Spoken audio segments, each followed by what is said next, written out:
सध्या उन्हाळा असल्यामुळे सर्व ठिकाणी आपण पाहतो की पाण्याची किल्लत आहे. ज्या ठिकाणी बोर केलेला आहे त्याचा प्रश्न नाही, पण शहरी भागामध्ये आपण पाहतो की सध्या उन्हाळ्याचा टाइम आहे आणि उन्हाळ्यात आपण पाणी किती वापरतो, किती प्रमाणात वापरतो. आणि सर्वात महत्वाचं म्हणजे की उन्हाळा लागल्यानंतर 2-2, 3-3 वेळा आपण आंघोळ करतो. त्यानंतर कूलर राहते, पाणी शिपणं राहते, बऱ्याच काही गोष्टी राहतात जे फक्त पाण्यावर अवलंबून राहते. आणि या ठिकाणी आपण पाहून राहिलो सध्या परतवाड्यातल्या रविनगर या ठिकाणी आलो. या ठिकाणी पाहिलं तर काय की मनसेचे जिल्हाध्यक्ष राज पाटील हे सुद्धा इथं आलेले आहेत. त्यांच्या प्रश्नावर एवढे आक्रमक दिसून राहिले की या ठिकाणी आल्यानंतर सर्वात आधी तर ते गेट आपण पाहिलं ते त्या गेटला लॉक होतं. ज्या ठिकाणी नगरपालिका एखादा कर्मचारी या ठिकाणी ठेवते त्या गेट पाशी किंवा आतमध्ये जरी ठेवते, पण त्या ठिकाणी ते लॉक लागलेलं दिसून येते. इथं तर आलो आपण तर मनसेचे बरेच कार्यकर्ते आणि सोबतच मनसेचे जिल्हाध्यक्ष राज पाटील आहेत आणि सोबतच नगरसेवक सुद्धा आहेत. आता नवीनच नगरसेवक आहेत. तुम्ही जिल्हाध्यक्ष आहे, पण तुमचा प्रभाग जर दुसरा जरी असला, तुम्ही सध्या रविनगर मध्ये उभे आहे. नेमकं काय आहे की पाण्याचा आता प्रभाव तर सगळ्या इकडे आहे. ज्याच्या घरी फक्त बोर आहे त्याचीच वाहवाही आहे, पण जिथं बोर नाही आहे. आणि नगरपालिकेचा मागच्या वेळेनं पाहिलं की प्रश्न पाण्याचा तुम्ही खूप मोठ्या प्रमाणात उचलला होता. काय विषय होऊन राहिला, कशासाठी आले? माझं असं म्हणणं आहे की नगरपालिका प्रशासन वॉटर सप्लाय या विभागाचं या सर्व पाण्याच्या समस्येकडे दुर्लक्ष करत आहे.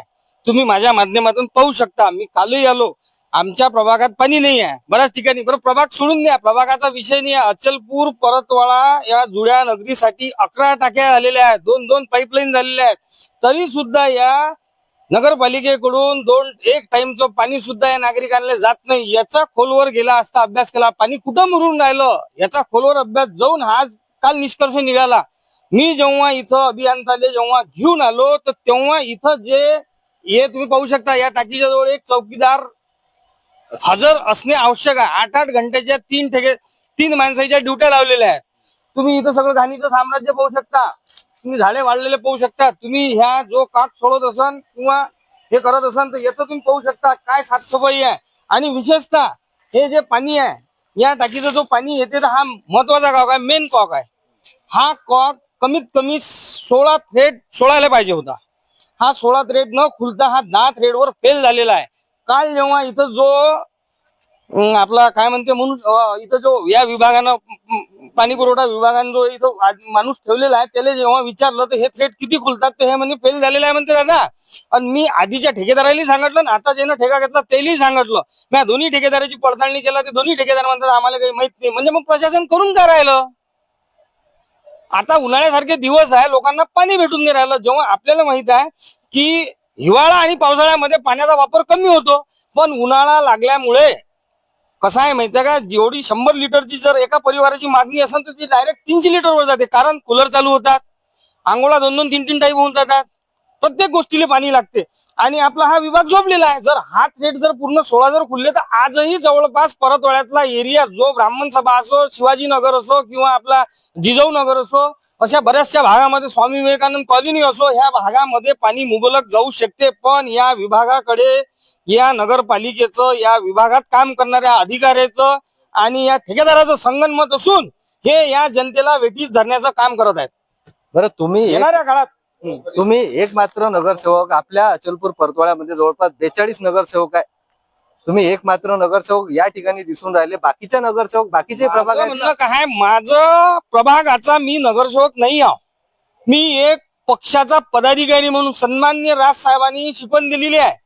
जिथं जिथं जनतेला अन्याय दिसन तिथं तिथं त्या जनतेसाठी आपण रस्त्यावर उतरलं पाहिजे. ह्या सामाजिक दृष्टिकोन ठेवून मी इथं आलेलो आहो. माझं हे दायित्व आहे की नगरपालिका शहरासारख्या नगरीतील लोकांना पाणी जर भेटत नसन तर आमच्या सारख्या पदाधिकाऱ्यांचं काम काय? आम्ही जर हे प्रश्न मांडू शकत नसन, हे जर सोडू शकत नसन तर आम्ही नगरपालिकेतून करून काय राहिलो? बरं, हाच विषय पाहिला आपण. प्रशासक काळ होता तेव्हाही हेच बोंब होती. आता सत्ता बसलेली आहे तरी पण हेच बोंब कशी काय? मी काय म्हणतो, सत्ता बसलेली असन किंवा जे कोणी निवडून आले असन त्याचंही दायित्व आहे, पण मी कोणाला दोष देत नाही. त्यांनी त्याचं काम करायला पाहिजे. माझी जबाबदारी ओळखून या जनतेला त्रास होऊन राहिला. माझं असं म्हणणं आहे की 8 दिवसामध्ये या पूर्ण अचलपूर परतवाडा शहराचं पाणी जर व्यवस्थित झालं नाही तर येणाऱ्या काळामध्ये महाराष्ट्र नवनिर्माण सेना नागरिकांना सोबत घेऊन तीव्र आंदोलन छेडन. तीव्र मुद्दा उचललेला आहे त्याबद्दल आम्ही राजभूषोबत आहोत 100%. कारण की पाण्याची टाकी आहे, तुम्ही बघत आहात या टाकीवर किती घाणीचं साम्राज्य आहे आणि टाकीचं मेंटेनन्स जसं व्हायला पाहिजे तसं होत नाहीये. तुम्ही त्या टाकीच्या खाली भीम जर पाहिले तर भीम पूर्ण उघड आहे आणि त्या भीमच्या खाली जे मटेरियल असते, माती असते, मुरुम असते, आज तिथं काहीच नाहीये. पूर्ण टाकी जर अशीच जर राहिली तर काही दिवस टाकी पळून जाणार अशी सांगता येत नाही. कारण आता जेव्हा पण टाकी बनलेली आहे या टाकीवर तुम्ही बघा क्षमता नाही लिहिली अजूनपर्यंत. ती क्षमता किती आहे, या टाकीची क्षमता किती आहे अजूनपर्यंत लिहिलेली नाही आहे. टाकीला कलर पण झाला नाही. जेव्हापासून टाकी बनली मी तर नाही पाहिलं किंवा टाकीवर कलर लागलेला आहे. त्यानंतर टाकीची क्षमता किती आहे, काय किती आहे. आणि आजूबाजू तुम्ही बघतो पूर्ण घाणीचं साम्राज्य आहे. इथं एक चौकीदार द्यायला पाहिजे एक साफसफाईसाठी, काहीच नाही होत आहे. आणि हे जर आता राजपाटला सांगितल्यानंतर झालं नाही तर जेव्हा राजपाटील जेव्हा जे आंदोलन करन त्या आंदोलनाशी आम्ही सोबत उभे राहू. सोबतच आणखी एक सेना म्हणजे शिंदे सेनाचे आपले पदाधिकारी इथं दिसून येतात. राज पाटील यांनी प्रतिक्रिया तीव्र दिली. सोबतच उभाटा गटाचे सागर वाटाणे सुद्धा त्यांच्या आंदोलनात सहभागी राहतील. परंतु तुम्ही सत्तेचा आणि सत्तेचा हा जो भोंगळ कारभार आहे कसा पाहता? नाही, पाटलांनी जो मुद्दा घेतलेला आहे तो सर्व जनतेच्या हिताचा आहे. आणि जर जनतेचा हिताचा जर जो विषय असेल तर त्यांच्यासोबत आम्ही आहे. कारण की पाण्याचा विषय जो आहे तो जनतेच्या आरोग्याशी निगडीत आहे. आणि पाणी जर लोकांना जर चांगलं भेटत नसेल आणि कुठल्या त्याच्यामध्ये जर लोकांनी जर त्याच्यात लक्ष दिलं नाही, राज पाटलांनी जो त्यांचे मुद्दा जो घेतला तो आम्ही त्यांच्या सोबत आहे. आणि सत्तेचा जर राहिला विषय, पण सत्य जरी असली पण याच्यावर जर नियंत्रण जर प्रशासनाचं नसेल तर ते सत्तेधारी त्याच्यावर आंदोलनासाठी उतरू शकतात. आता आलो आपण परतवाड्यातल्या टपालपुरा या एरियामध्ये आणि टपालपुऱ्यातली हे एक टाकी, या टाकीतला एक जो बंबा दिसते तो लिकेज झालेला दिसते. पण या ठिकाणी खूप जास्त कचरा काडी या ठिकाणी जमा झालेला दिसते. या ठिकाणी जर पाहिलं तुम्ही या एरियामध्ये तर मोठे मोठे झाडं, आणि सांगा कुठं गड्डा आहे कुठं प्लेन एरिया आहे, कुठं पाय टाकला कुठं गड्ड्यात गेला काही सांगता येत नाही या ठिकाणी.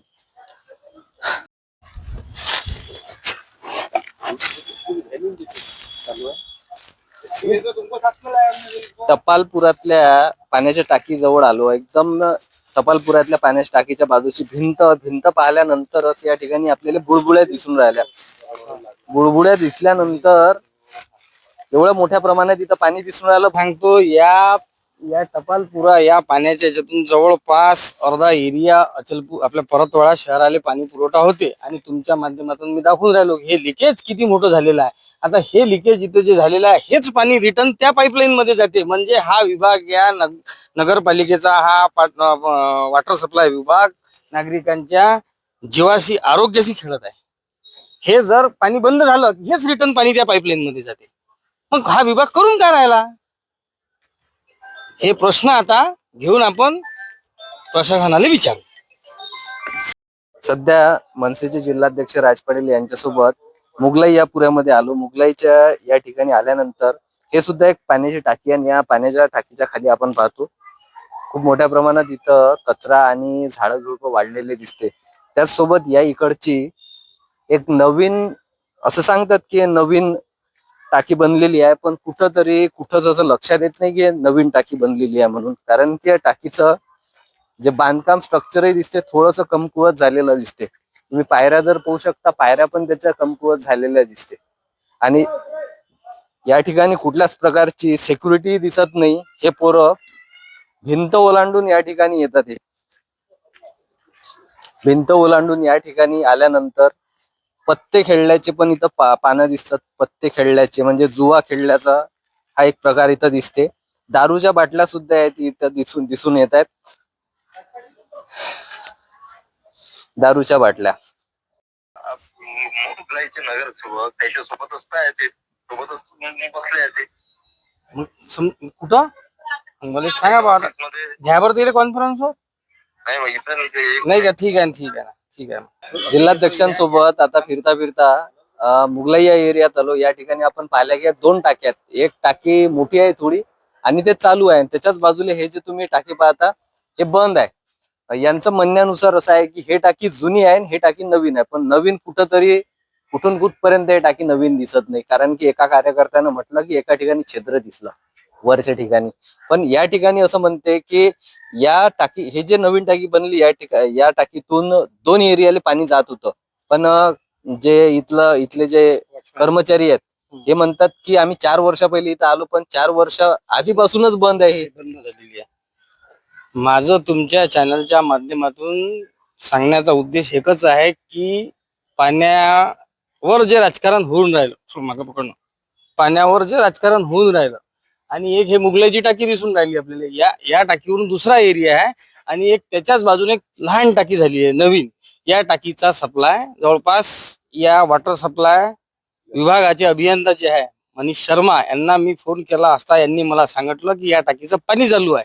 पण इथं जे कर्मचारी वॉचमॅन जे आहेत वॉटर सप्लाय दिलेले त्यांना विचारलं तर 3-4 वर्षापासून या टाकीचा सप्लाय बंद झालेला आहे. शर्मा साहेबांचं असं म्हणणं आहे की त्याचमुळे या गणेशनगर इकडे जे पाण्याचा प्रॉब्लेम चालला म्हणूनच ह्या लोकांना पाणी भेटून नाही राहिलं. म्हणजे किती मोठा हा प्रश्न आहे, नगरपालिकेवर प्रश्नचिन्ह निर्माण करणारा विषय आहे की एवढी मोठी आपण शासनाकडून निधी घेऊन एवढ्या मोठ्या टाकीचं आपण बांधकाम केलं, आणि एक हे टाकी शोभेची वस्तू म्हणून इथं उभी आहे, आणि या टाकीमधून लोकांना पाणी जायला पाहिजे होतं, ते पाणी जात नाही. याच्यावर कुठंतरी आता या नगरपालिकेचं, या एरियाचे नगरसेवक या सगळ्यांनी या गोष्टीवर लक्ष देण्याचे काम होते, पण कोणाचंही लक्ष दिसून राहिलं नाही. अचलपूर शहरातली स्मिल कॉलनीच्या एरियातली जे लॉन आहे, या ठिकाणी कोणतं लॉन आहे, स्वयंवर लॉनच्या बाजूला इथं ही टाकी, हे 4 नंबरची टाकी. आता या 4 नंबरच्या टाकीवर आल्यावरही आपण आधी पाहिलं की तिन्ही टाकीवर काही ना काही प्रॉब्लेम होते, पण नेमकं याही टाकीवर काहीतरी आता राज पाटील बोललेलेच आहेत कर्मचारी सोबत. काय नेमकं या टाकीचा प्रॉब्लेम काय? या टाकीचा तुम्ही पाहू शकता, इथं जे या वॉटर सप्लायचे कर्मचारी जे आहेत, म्हणजे इथं वॉचमॅन, यांना मी विचारलं की हे सगळं शेवाळलेलं आणि हे सगळं लिकेज झालेले हे कॉक जे आहे तुम्ही ठेकेदारांना सांगितले का? ते म्हणते वारंवार सांगितले, पण याच्यावर दुर्लक्ष आहे. तुम्ही पाहू शकता, हे दाखवा तुम्ही खाली, म्हणजे किती हा महत्वाचा कॉक आहे, मेन कॉक आहे. या इथं पाना कुठं लावा हे अवस्था आहे. मग नगरपालिका प्रशासन वॉटर सप्लाय विभाग काय करत आहे? आणि महत्वाचा दुसरा विषय की या टाकीची जे पाणी या टाकीमध्ये किती भरल्या जाते किंवा किती भरलं, कमी जास्त आहे का आहे, तर हे लेवल आहे. हे लेवल किती वर्षापासून बंद आहे? जवळपास म्हणजे बंद पडलेली आहे. म्हणजे पाणी किती भरून राहिलं, काय होऊन राहिलं, याच्याकडेही या विभागाचे मनसेचे जिल्हाध्यक्ष राज पाटील यांनी प्रतिक्रिया दिली, आणि जवळपास त्यांच्यासोबत फिरताना माझ्याही लक्षात आलं की खरोखर पाणी पुरवठा जे विभाग आहे नगर परिषदचं, नगरपालिकेचं, कुठं ना कुठं भोंगळ कारभार आणि कुठंतरी पाण्याच्या अभावाचा दुर्लक्षितपणा त्यांचा दिसून येते. म्हणूनच काय होते की प्रशासक काळ होता तेव्हा सुद्धा पाण्याचा हा प्रॉब्लेम होता, आणि सध्या प्रशासक काळ संपल्यानंतरही हाच प्रॉब्लेम येत आहे. परंतु अशा वेळेले मनसेचे जिल्हाध्यक्ष राज पाटील आणि सोबतच ते नगरसेवक सुद्धा इथं आहेत. ते या पुऱ्या शहराचा आढावा घेऊन आज या ठिकाणी पूर्ण टाकीवर काय प्रॉब्लेम आहेत आणि पाण्याचा आणखी काय प्रॉब्लेम आहे, तसेच संबंधित अधिकाऱ्यासोबतही ते बोलले, आणि पुढे त्यांची आक्रमकता आपण नक्कीच पाहणार आहात, त्यांचे आंदोलन सुद्धा आपण नक्कीच पाहणार आहात.